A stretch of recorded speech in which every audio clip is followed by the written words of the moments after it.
of the heavens and the earth, Lord. The living God, the Holy One. Say you are. Ma collègue, nous nous retrouverons à la résurrection. Amen. Pour ceux qui arriveront à la résurrection, maintenant, si certains parmi nous, le Seigneur envoie son char, le fait venir nous chercher, on se retrouvera toujours là-bas. Alléluia. Mais c'était vraiment des obsèques d'une, je dirais, d'une espèce rare. C'était quelqu'un qui était porté, il avait vraiment un manteau spécial dans le salut des âmes. Et je me souviens, alors que son cercueil était là, dans la salle, ils ont fait passer sa prédication à l'écran. Des âmes ont été sauvées par la prédication de cette prédication.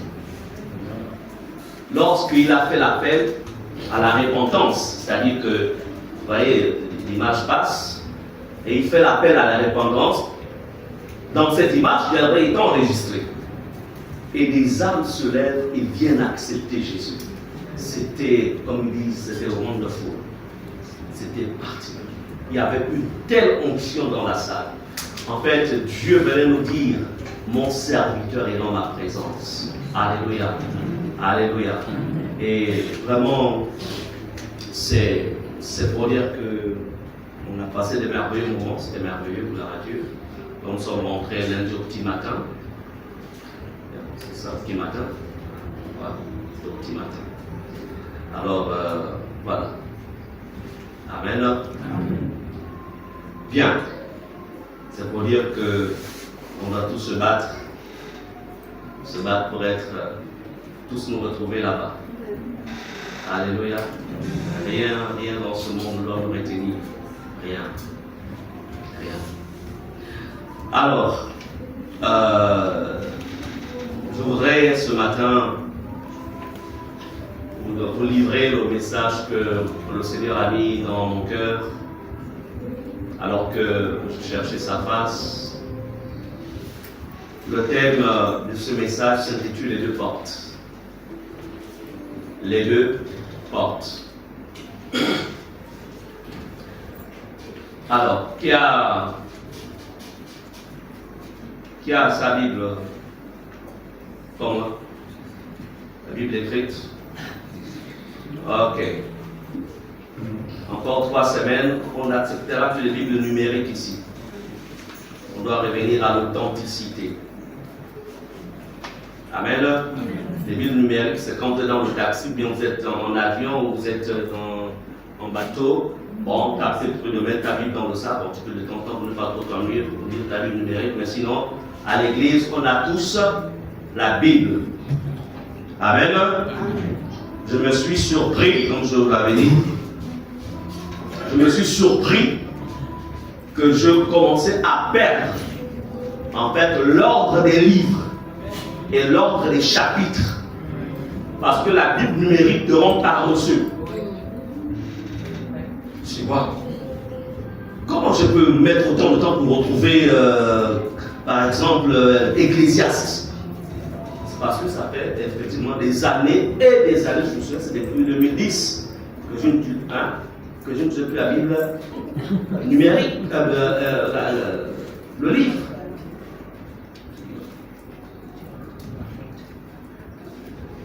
La seule chose, c'est que je mets juste mes notes là-dedans, c'est tout. Parce que moi, quand c'est là-dedans, ça va dans mon adresse, dans mes documents, ça reste là-bas. Je peux être, quel que soit le pays, je rentre et je retrouve mes données. Mais lui, là, lire là-dedans, et comme je vous l'avais dit, l'onction est là-dedans. L'onction est là-dedans. Le Saint-Esprit met son sceau sur le livre. Ça veut dire, il ouvrit les livres. Amen. Amen. Livre. Il n'a pas dit il prit le téléphone, ensuite il. Non, le livre. Est-ce qu'on est ensemble? Il y a rien. Même ceux qui viennent lire ici, là, c'est le livre. Si c'est le téléphone, il reste là-bas. Si c'est le livre. Est-ce qu'on est ensemble? Voilà. Moi-même, je vous ai montré l'exemple. Et je vous montre l'exemple. Bien. Alors,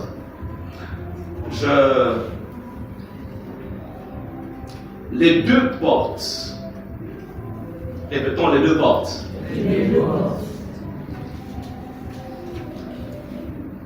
Je voudrais ici ce matin vous interpeller pour prendre davantage au sérieux votre marche avec le Seigneur. Surtout prendre au sérieux votre éternité.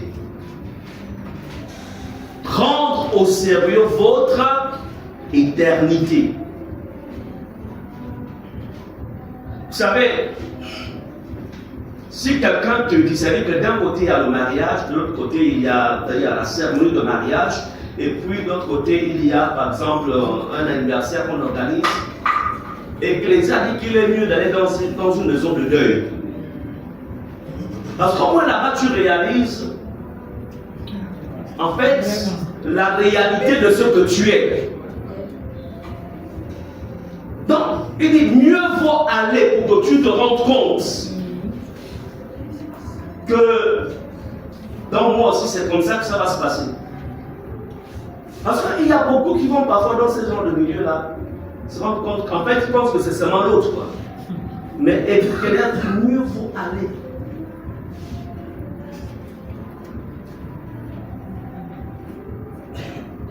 Par la grâce de Dieu, au mois de mars, nous avons une conférence du côté de Johannesburg. J'encourage encore une fois chacun d'entre vous à se faire inscrire. Nous avons notre responsable des hommes, donc le frère Jules qui va se lever, peut-être qu'il y a certains qui ne le connaissent pas. Alors, est-ce qu'on peut acclamer ce frère?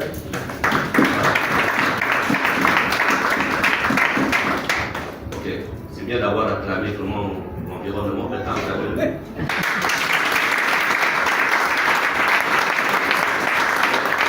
Il faut savoir célébrer les autres. Amen. Amen. Voilà, c'est un frère bien. Donc c'est lui qui a la responsabilité d'enregistrer tous ceux qui voudraient venir à Johannesburg en mars.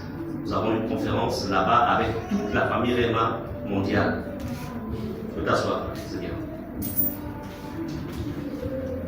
En fait, ce que j'aimerais en fait, pourquoi je souhaitais pour venir, c'est pour que, vous voyez, Dieu parle contre d'une manière contre une autre. C'est pour réaliser en fait que, au-delà de l'enseignement, de la parole, mais ça va aussi permettre aux autres de comprendre l'importance de s'investir ou d'investir sa vie pour les œuvres du Seigneur. Amen. Les œuvres de Dieu.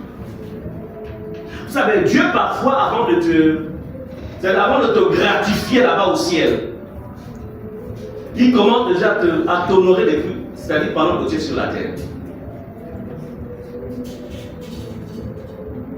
Les deux portes.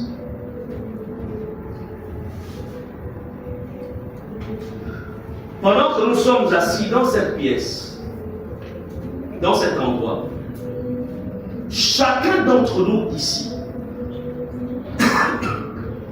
en fait, a forcément pris l'une de ces deux portes.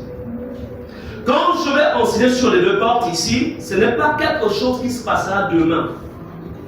Maintenant là, nous sommes, chacun est dans l'une ou a traversé l'une de ces deux portes. Donc ce n'est pas un message futur, c'est quelque chose de présent, c'est d'actualité.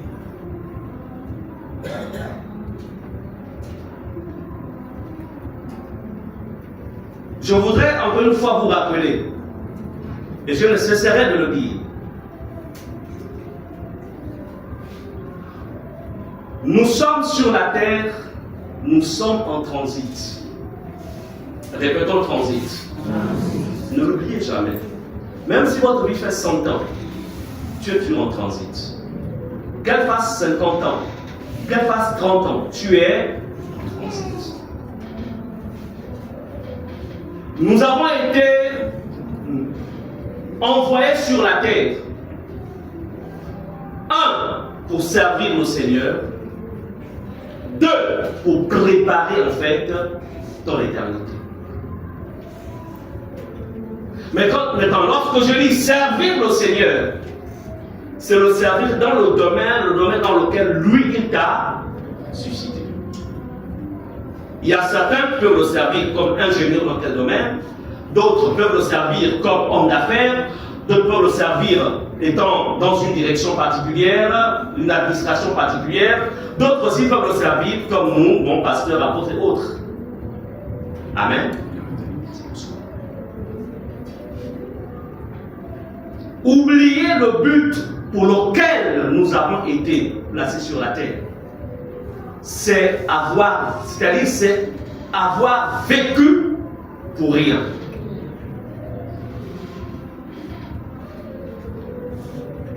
Les deux portes. Allons-y dans Matthieu 7, verset 13 à 14.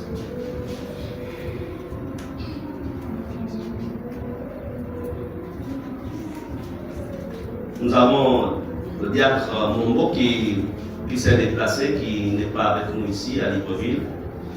Nous avons aussi l'ancienne Sarah qui est indisponible, qui a été empêchée. On voit beaucoup de personnes qui sont pas là ce matin. Mais de là où ils sont, nous savons qu'ils reçoivent aussi le message, puisque le message est en direct. Amen. Amen. Matthieu 7, verset 13 à 14.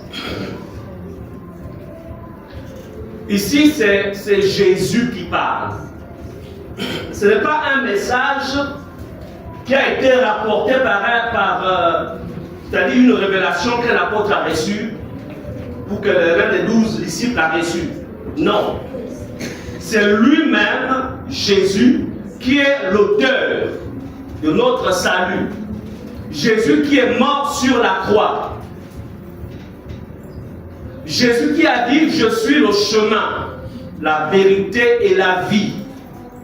C'est lui qui dit ici, il nous dit à tous ici, quand tu lis la Bible aujourd'hui, oublie qu'il s'adresse aux disciples ou qu'il s'adresse à Israël en ce temps-là.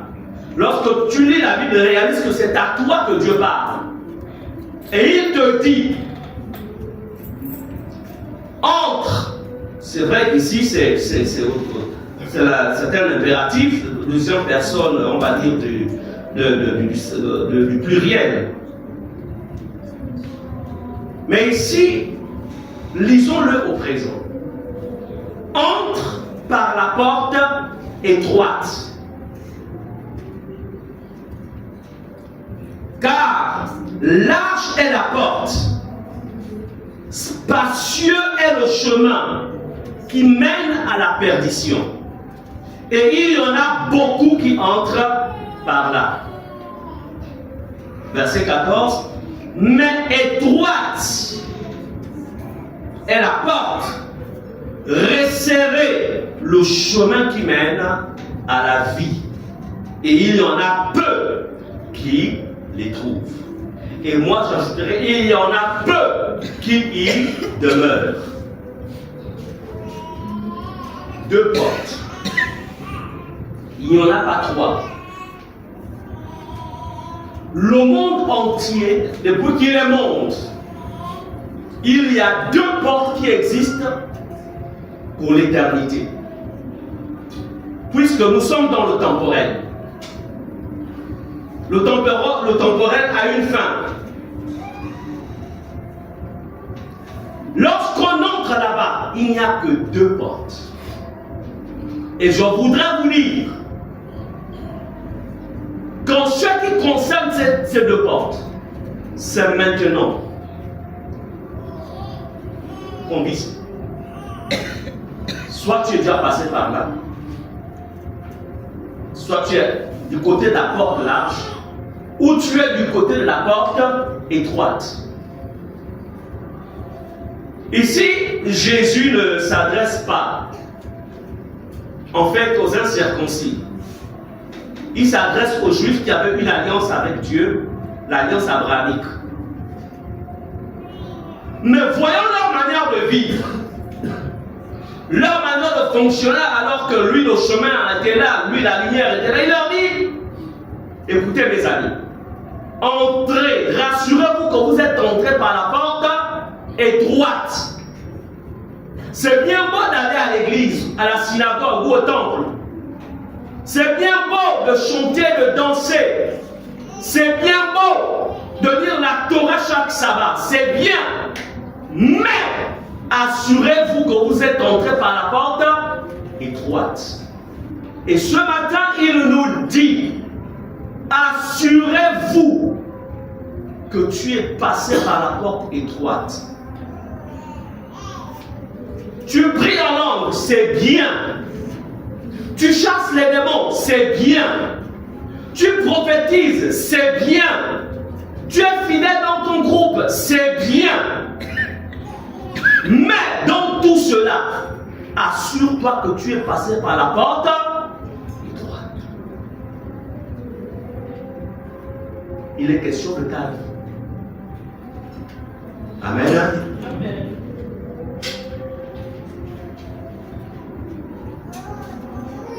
Venir à l'église, être engagé dans différents groupes, c'est une bonne chose. Mais il y a un préalable. Lequel? Est-ce que tu es passé par la porte étroite?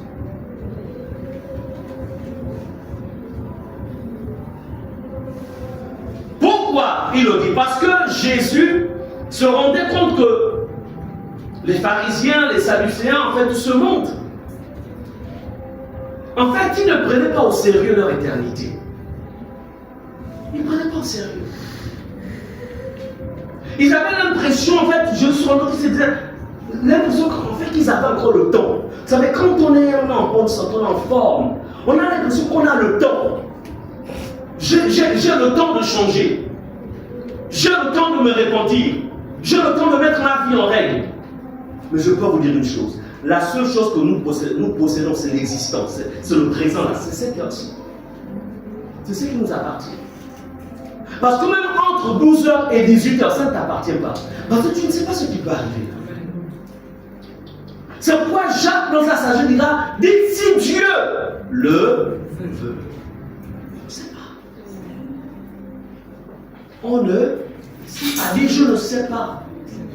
Je ne sais pas. Tu ne maîtrises pas ton futur.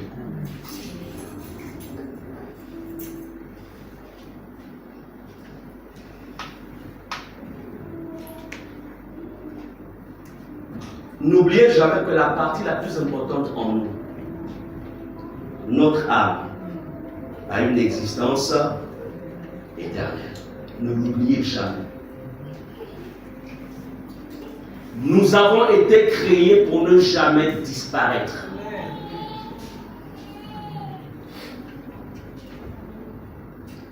Ce vaisseau, cette maison terrestre qui nous permet de vivre sur la terre, c'est elle qui prend fin. Et cette maison, elle repart là où elle a été prise. Mais toi-même, tu ne disparaîtras jamais. Ne l'oublie jamais. C'est pourquoi à un moment, il est important que tu veilles sur toi-même. Prends au sérieux ton éternité. Amen. Amen. Et je voudrais encore une fois encourager l'ancienne Emma et son équipe par rapport aux enfants. Il faut qu'à nouveau, au niveau de l'école du dimanche, qu'il y ait une véritable mobilisation. Parce qu'aujourd'hui, quand vous lisez Apocalypse, la Bible déclare que devant le grand trône blanc, il y avait des petits et des grands. Donc il ne faut pas que nous soyons responsables de la perte de nos enfants ici. Lorsqu'un enfant connaît déjà le bien et le mal, il a besoin de connaître Jésus. Amen. Il ne faut pas que le sang de ces enfants les tombe sur vous. C'est vous à qui la responsabilité de gérer les codimes a été donnée. Il ne faut pas que le sang de ces enfants tombe sur vous. Le Seigneur vous a fait confiance parce qu'on ne sait pas quand il viendra. De la même manière que le Seigneur nous prépare les adultes. Il faut aussi que nos enfants soient aussi préparés pour leur salut. Parce qu'aujourd'hui, les enfants qui meurent dans le péché, malheureusement, Dieu n'a pas. Dieu ne fonctionne pas avec la pitié. Il fonctionne selon sa parole. C'est pourquoi Jésus a dit, laissez venir à moi les petits enfants. Car le royaume des cieux appartient à ceux qui les sang. Donc il faudrait qu'il y ait une mobilisation, puis un fardeau vis-à-vis de nos enfants. Amen.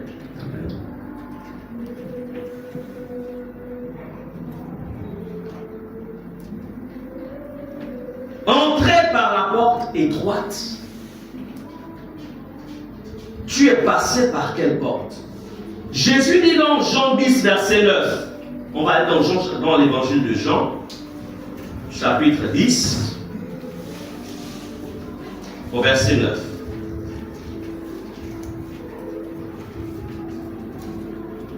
Alors, ici, la Bible dit, c'est Jésus qui parle. Il dit, je suis la porte. Si quelqu'un entre par moi, il sera sauvé. Il entrera et il sortira et il trouvera des pâturages. Donc quand Jésus dit dans Matthieu 7, 13, il dit entrer par la porte, il veut tout simplement dire il faut entrer par moi. Parce que c'est lui qui est la porte.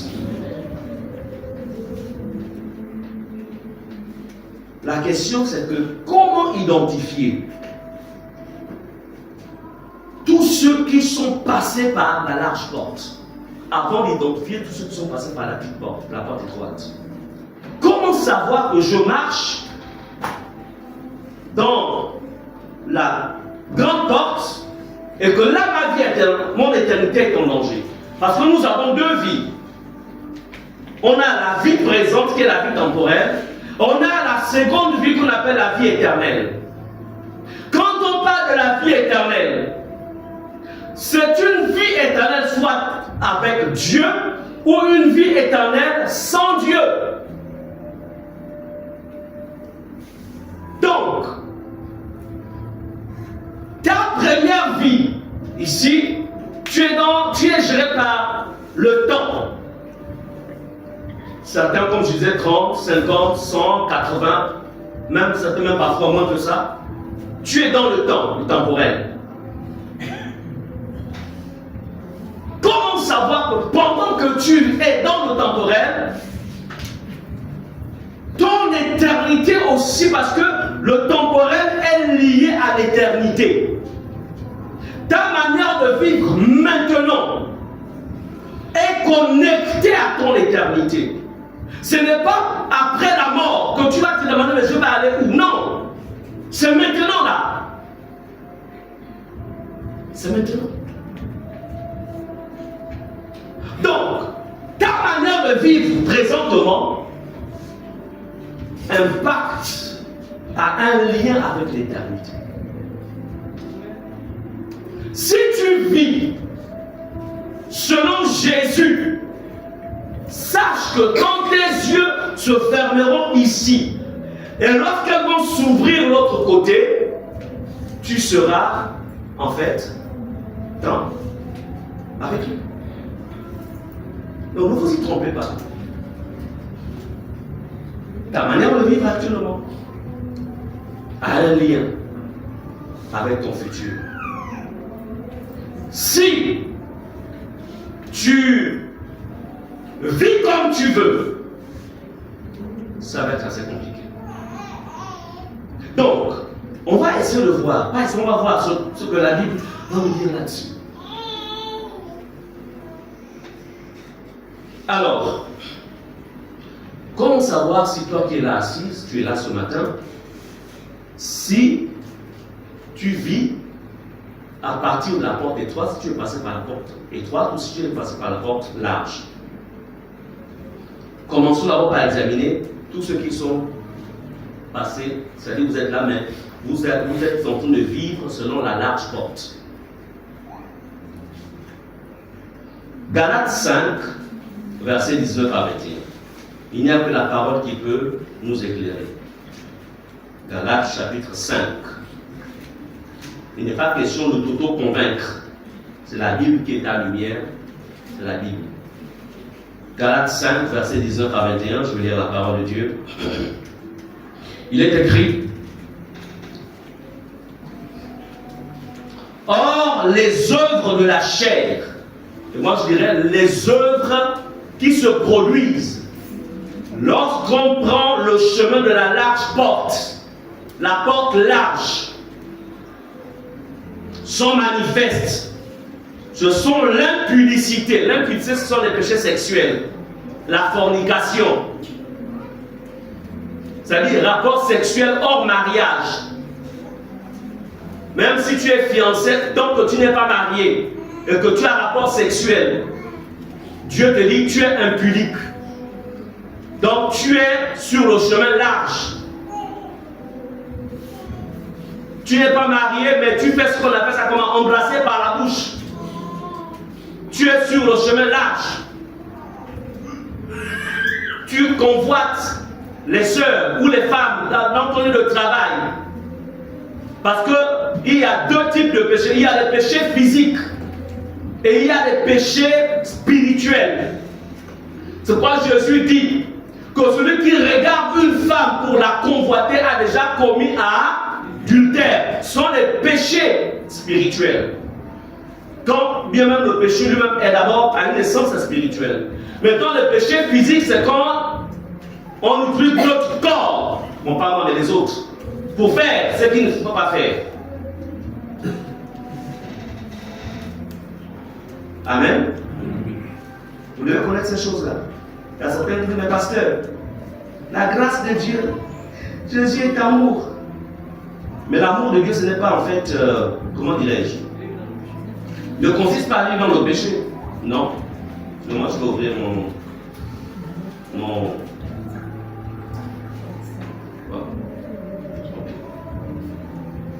Il y a beaucoup de gens qui confondent la grâce.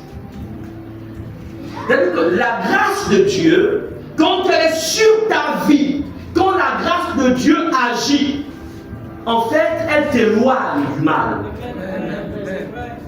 Elle t'éloigne du péché. Mais là où la grâce de Dieu n'agit pas, la personne vit dans le péché. Amen. Comment identifier tous ceux qui sont passés par large? Parce que ceux qui sont passés par la porte large ne trouvent pas en fait, comme dit Jésus comme on a vu dans Jean, dans Jean chapitre 10 verset, il dit en fait il entrera et il sortira et il trouvera des pâturages. Donc quand on passe par la porte étroite, il y a des pâturages. Il y a de la nourriture spirituelle qui te vivifie. Mais quand on passe par la porte, on appelle ça comme la large porte, il n'y a pas de nourriture. Il n'y a rien. L'impudicité. Lorsque tu as dans ton téléphone, tu regardes des films pornographiques.